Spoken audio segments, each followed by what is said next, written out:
Oli, oli, friend, bienvenido a un capítulo más del podcast de Alexia Analiza. Sé que hay muchísimas personas nuevas que nos están acompañando. Te doy una bienvenida súper calurosa.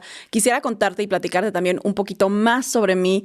Sé que algunos ya me conocen, pero aquellos que no, acá te va. Hola, friend, mi nombre es Alexia. Soy psicóloga, tengo licenciatura de Psicología de la Universidad de Anáhuac. Soy maestra en psicoterapia psicoanalítica por la Asociación Psicoanalítica Mexicana y a la par de ello tengo diferentes tipos de posgrado. El que más orgullosa me tiene es recientemente un Graduate Certificate, que es básicamente como una especialidad, se pudiera decir, en conducta humana, donde me especialicé mucho en psicología positiva, cuestiones de estrés, duelo, resiliencia, y ese es de Harvard Extension School, que es básicamente como la escuela de posgrados de Harvard. A la par de eso también tengo diferentes posgrados en adicciones, sexualidad y psicología clínica en parejas. Pero bueno, friend, ahora sí, ahora que me conoces, vamos a echarnos este cafecito, vamos a echarnos este ratito juntos y vamos a entrar también a darle al siguiente tema.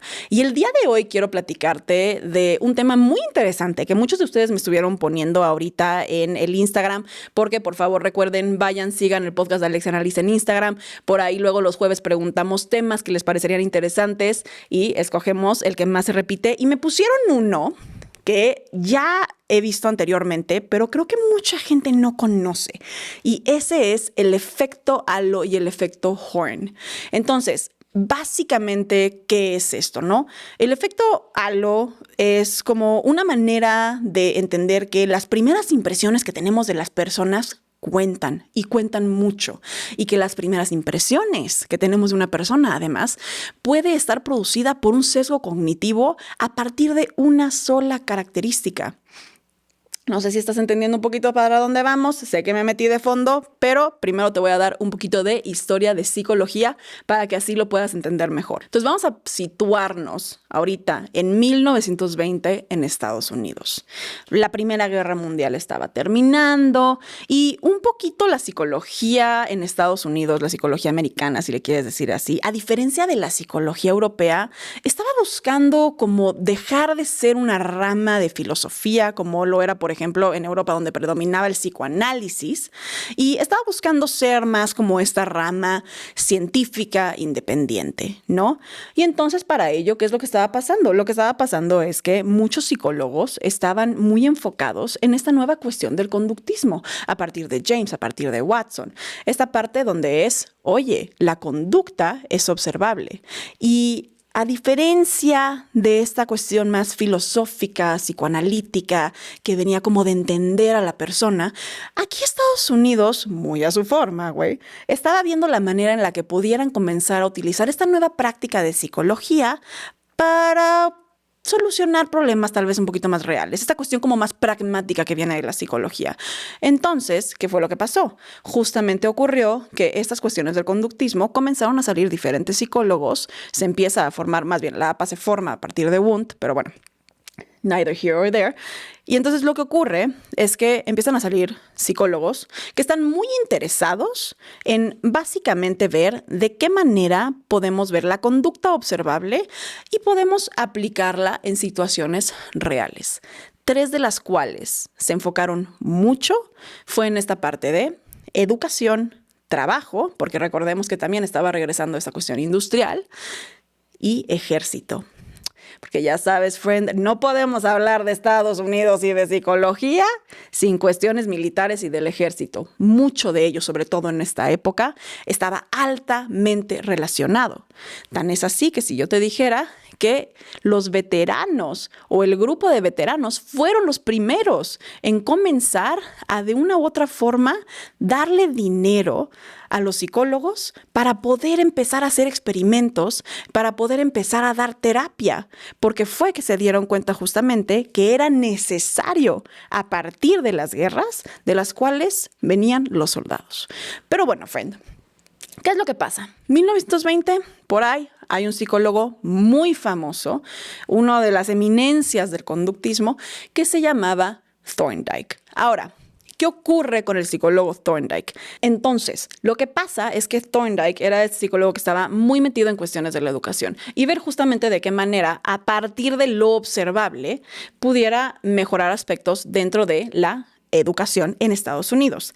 También la verdad es que él es famoso por haber sido muy, muy pro de un movimiento que no era muy ético, que digamos. Y ese fue el movimiento de la eugenesia. En inglés se conoce como eugenics. Fue un movimiento que ocurrió justamente a principios del siglo XX, donde básicamente lo que buscaban hacer es esta cuestión de que las personas que se mostraran inferiores intelectual o físicamente no pudieran reproducirse.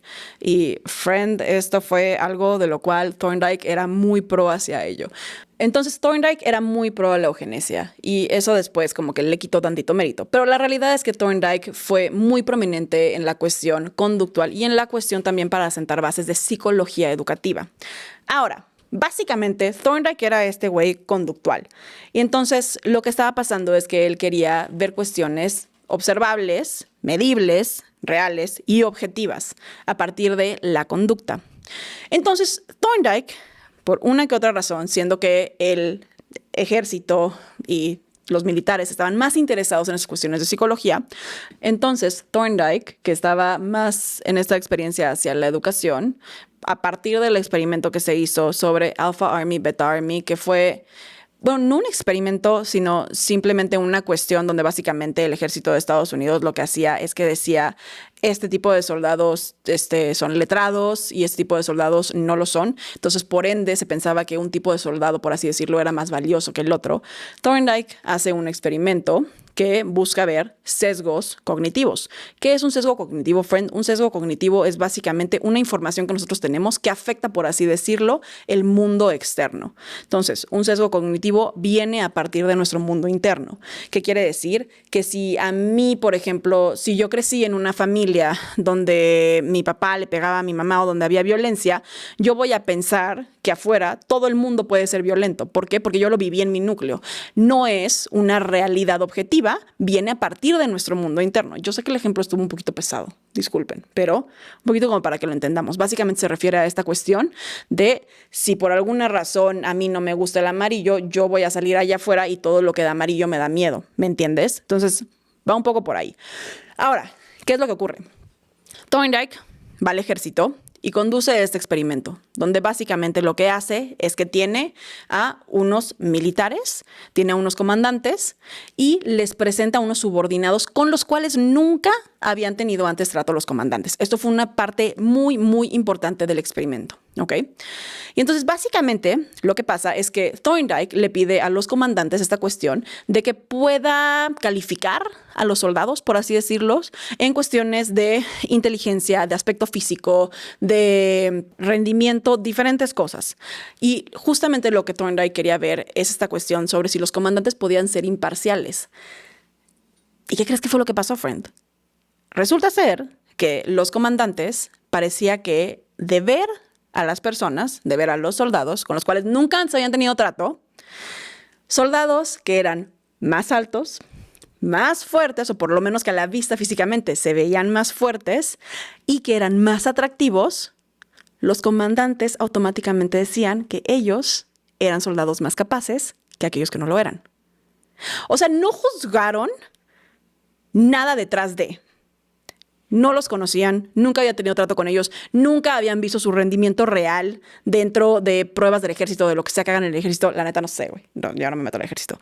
Pero, ¿me entiendes? No habían visto nada real, tangible, que les dijera que eran mejores soldados.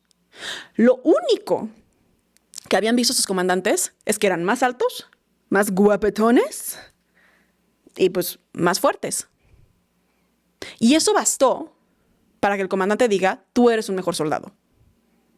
No se midió un rendimiento real. Ni siquiera los comandantes, y esto fue lo que vio Thorndike, los comandantes no estaban viendo las características por separado. Porque seamos sinceros, la inteligencia no tiene nada que ver con qué tan guapo eres.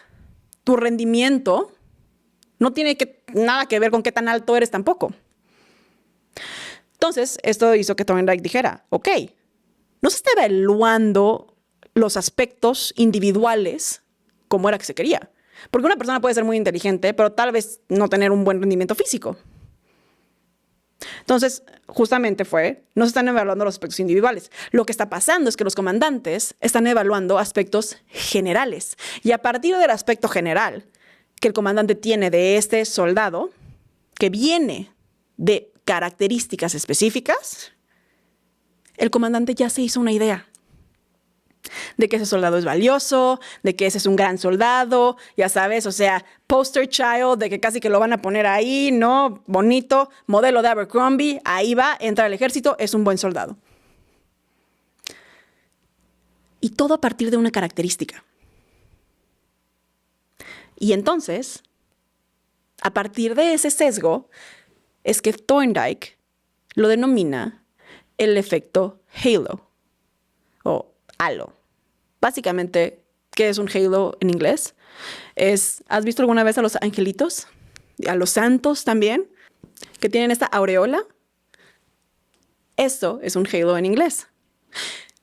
Entonces, Thorndike toma, a partir de estas cuestiones de catolicismo, por así decirlo, para dar a entender que una sola característica cambia el aspecto en el cual nosotros vemos a alguien más. En este caso, si tú vas a una iglesia, si tú ves a todos los que están en una mesa y solo uno tiene un halo, una aureola, perdón, no digo bien la palabra, ¿ok? Lo siento. Ya, quítenme puntos.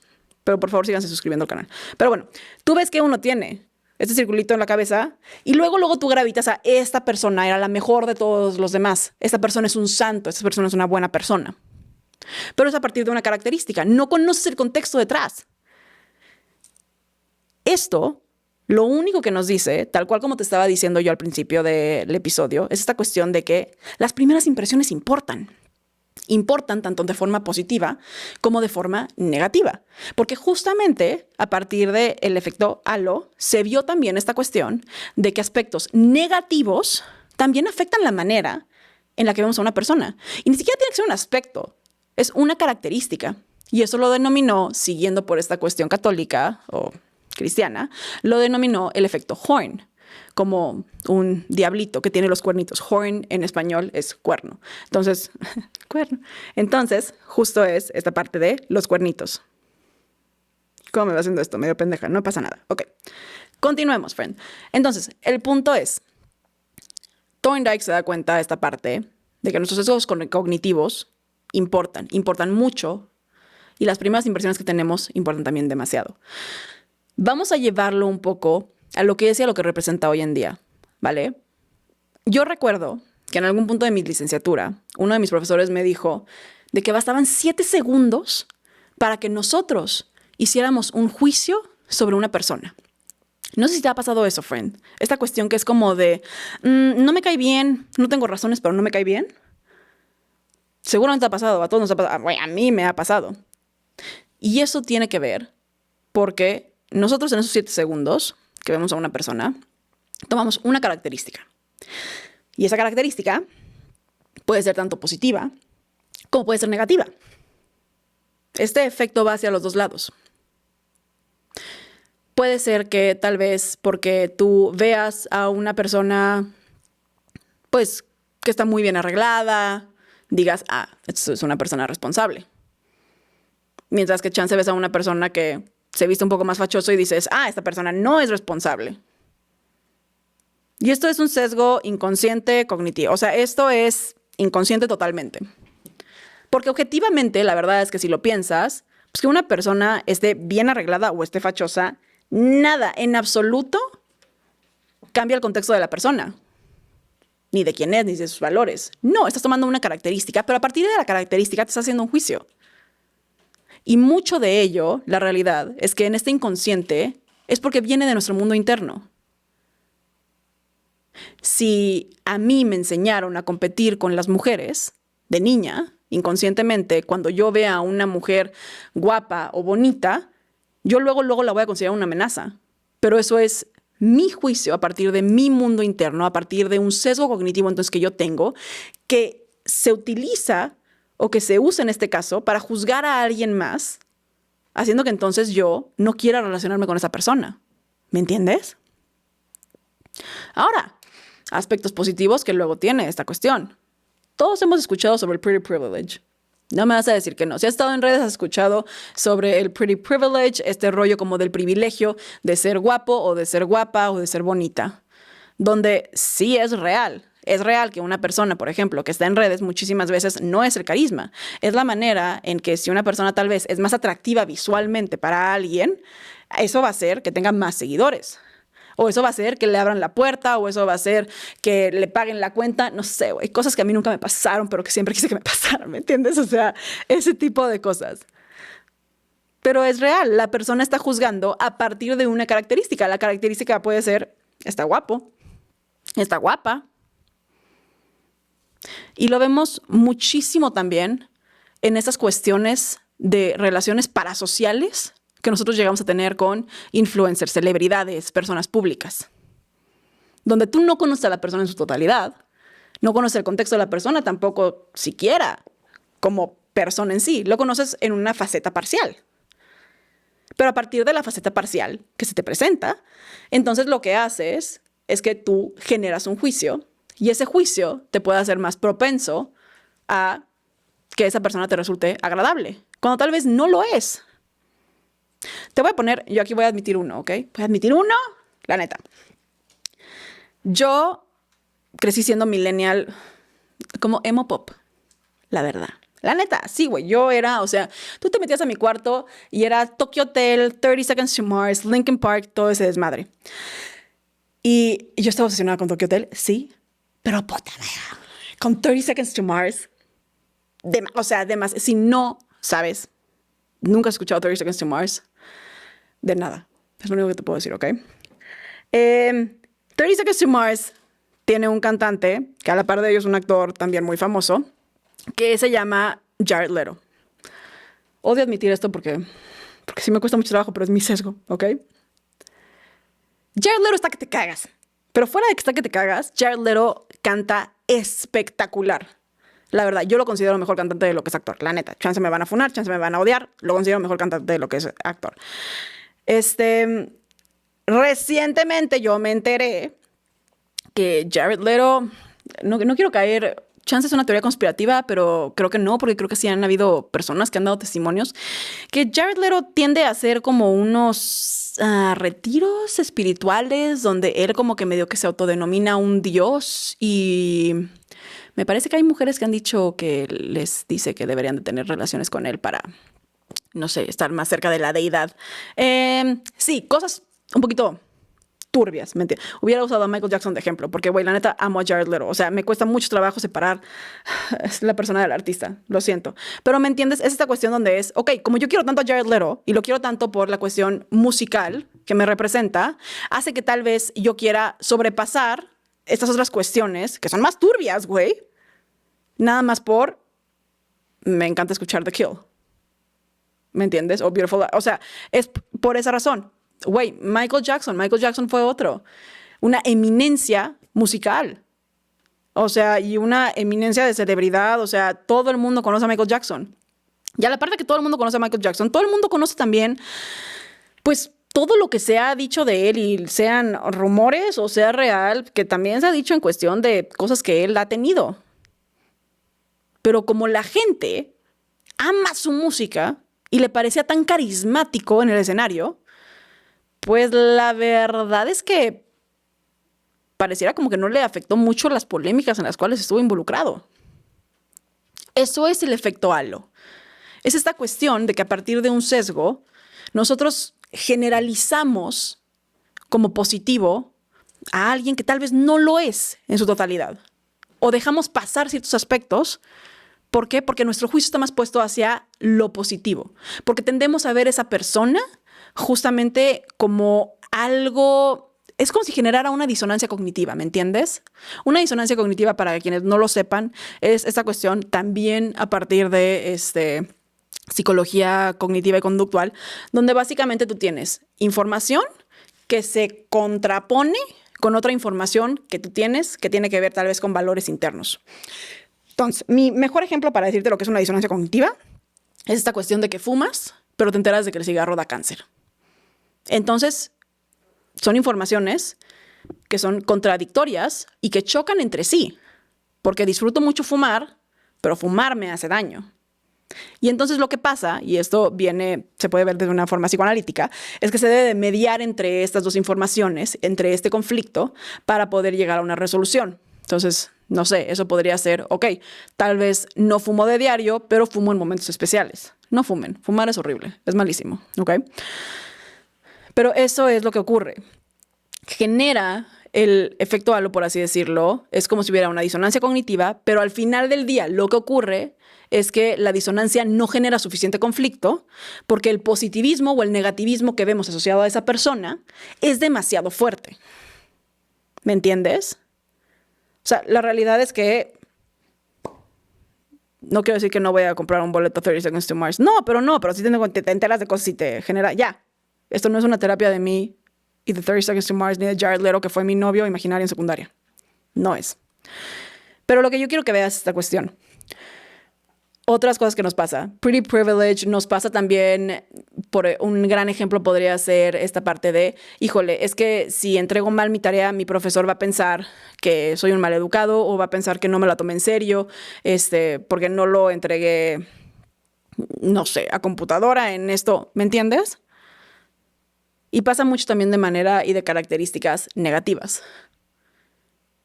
Uy, uno grande. Este rollo, un pensamiento tal vez más viejito, pero esta cuestión de, no, es que si tiene tatuajes es un malandro. No lo es. Real, objetivamente, no lo es. Pero ¿se acuerdan? No sé si se acuerdan, o sea, abuelos, ¿no? Y gente que es como de, ay, no, te pintas, entonces es como de carcelero. No es que lo sea. Yo me acuerdo que mi abuela siempre me decía eso, pero no es que lo sea, es nada más un sesgo. Y entonces lo que ocurría es que esta persona tal vez en una entrevista de trabajo, si tiene ya ese sesgo integrado, ve a una persona con tatuajes y ya desde ahí dice, no, tú no tienes el trabajo.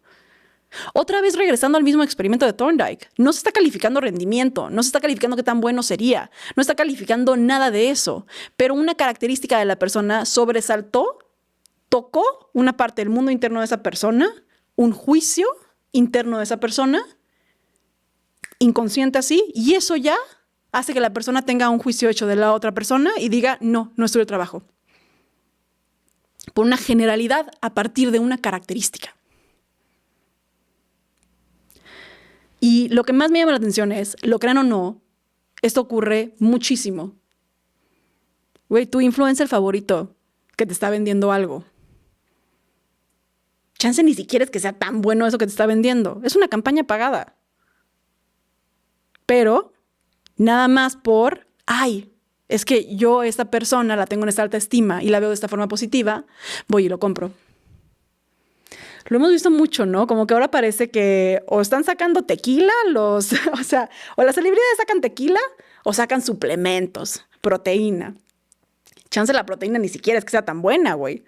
Pero, pero mira, tiene su imagen, entonces eso quiere decir que es buena. Y ni te metes a ver qué es lo que tiene. Pero ya la estás comprando, la estás consumiendo. Eso es el efecto halo. Y el efecto Horn, como te decía, es esta contraparte. Es esta cuestión de decir, no, porque esta persona, no sé, yo me acuerdo que yo viví varios años cayéndome mal a una persona porque no me saludó en una mesa. Y ni siquiera es que fuera una mesa así como que rectangular de todos. No, estábamos como que medio que divididos. Pero como que vi que saludó a gente al lado de mí, no me saludó a mí. Y yo ahí dije, maleducada, pendeja, me cae gorda, no. Y aparte, cero. No la podía tragar. Y luego llegó un día donde platiqué con ella y fue como de, güey, me cae bien. Porque eso es otra de las cosas interesantes. Si nosotros vemos principalmente un aspecto o una característica negativa, el juicio que vamos a tener va a ser negativo. Mientras que si vemos una característica positiva, el juicio general que vamos a tener va a ser positivo. Eso también se vio en otro experimento que me parece que hicieron en Europa esta vez. Fue 1940 y pico, me parece. O sea, poco después de Thorndike, pero puesto en un contexto europeo, donde básicamente lo que pasaba es que tenías tú a dos grupos. A los grupos les leías una lista de adjetivos y de características. Grupo 1 se le leía de positivo a negativo. Grupo 2 se le leía de negativo a positivo. Eran las mismas, ¿sabes? O sea, Y grupo 1, como primero leyó características positivas, tendían a tener una respuesta positiva hacia la persona que se estaba describiendo, mientras que grupo 2, que primero leyó lo negativo, aunque después hubieran cualidades positivas, tendían a tener una visión negativa de la persona que se estaba postulando. Tal cual, la característica y la manera en la que la interpretamos es importante. Las primeras impresiones, por eso, para nosotros son importantes. Y quien te diga que no, güey, o está mintiendo o lo está viendo de una forma tal vez muchísimo más integrada. Pero tú imagínate, 7 segundos, ¡pam!, te haces un juicio así. Y es suficiente para que tú entonces decidas de qué manera te vas a permitir relacionarte con esa persona o no, sin tomar todo el resto de contexto que hay detrás. Ahora, sé y entiendo que esto suena también muy negativo. ¿Por qué? Porque nos hace pensar justamente esta parte de que distorsiona, por así decirlo, nuestra objetividad. Pero lo creas o no, la realidad es que también, como todo en psicología, esto tiene otra contraparte que puede llegar a ser muy positiva. La verdad es que ver a alguien que de una u otra forma, a partir de un juicio que tienes, sientas que tal vez se parezca a ti, te puedas identificar con él, nos puede también ayudar a tener mejores relaciones sociales. ¿Me entiendes? Si yo tal vez veo a alguien que también es mamá, pienso a partir de mi juicio sin conocerla anteriormente, porque como yo también soy mamá, digo, ok, bueno, entonces tal vez yo puedo conectar contigo porque conectamos en ese aspecto. No quiere decir que realmente vayamos a conectar en él, pero tal vez una que otra de las veces sí lo va a hacer. Entonces eso nos puede ayudar también a mejorar relaciones sociales. Otra forma es, pues también luego muchísimas veces el juicio y el rechazo hacia ciertas conductas o características nos puede ayudar a no meternos en cuestiones que pudieran llevarnos a tener un problema. Recuerden eso siempre, nosotros somos seres sociales. Entonces, el rechazo hacia algo lo que hace es que nos da a entender que ese algo es algo con lo que no compartimos. Si lo vemos de una forma evolutiva, sería como una forma de decir, yo quiero sobrevivir, yo me quiero ir con la manada. Entonces, pues sí, si ves a una persona que tal vez en apariencia pareciera que no tiene buena higiene y tienes a un bebé contigo o estás saliendo de una gripa y tienes las defensas bajas, pues chances si dices, ok, maybe no me meto tanto acá. Ves a una persona, por ejemplo, con las cuestiones del COVID que pasaba mucho. Esta parte donde tal vez anterior al COVID nosotros decíamos como de, alguien tosió, no pasa nada. A partir del COVID, no sé si les pasó un poquito igual que yo, que te quedó como esa ansiedad de que alguien tose y es como, no, espérate, cubrebocas. Ya tengo yo más conciencia en ello y tal vez ello me pueda llevar también a hacer que yo me cuide un poquito más. Entonces, no siempre es negativo, también existen estas cuestiones positivas. Otra forma en la que lo podemos ver es en una cuestión de reforzamiento. Si yo hago las cosas que le gustan a mis papás de esta forma, mis papás probablemente me lo van a celebrar y en esa celebración me refuerza a continuar haciendo esas conductas. Otra vez, yo sí entiendo que muchas veces se puede ver un poquito como manipulativo, es lo que pasa luego cuando hablamos de esas cuestiones como conductuales, pero pues es real. Hay muchísimas veces en que hay reforzamientos positivos que no necesariamente son dañinos hacia nosotros o que vienen a través de una manipulación externa, ¿me entiendes? Entonces, pues sí, no todo es malo.